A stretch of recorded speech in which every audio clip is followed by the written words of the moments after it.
حضرت بریدہ رضی اللہ عنہ بیان کرتے ہیں، نبی اکرم صلی اللہ علیہ وآلہ وسلم نے ارشاد فرمایا ہے،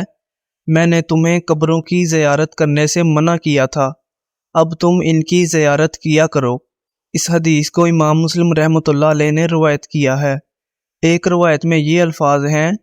جو قبروں کی زیارت کرنا چاہتا ہو وہ ان کی زیارت کرے، کیونکہ یہ آخرت کو یاد کرواتی ہیں۔ حضرت بریدہ رضی اللہ عنہ بیان کرتے ہیں، نبی اکرم صلی اللہ علیہ وآلہ وسلم انہیں یہ تعلیم دیتے تھے، جب لوگ قبرستان جائیں تو یہ دعا پڑھیں، اے مومنوں اور مسلمانوں کی بستی والوں، تم پر سلام ہو، اگر اللہ تعالیٰ نے چاہا تو ہم بھی تم سے آ ملیں گے، ہم اللہ تعالیٰ سے اپنے لیے اور تمہارے لیے عافیت مانگتے ہیں۔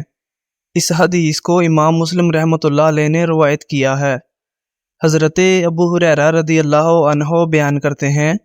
نبی اکرم صلی اللہ علیہ وآلہ وسلم نے ارشاد فرمایا ہے، کوئی بھی شخص موت کی آرزو ہرگز نہ کرے،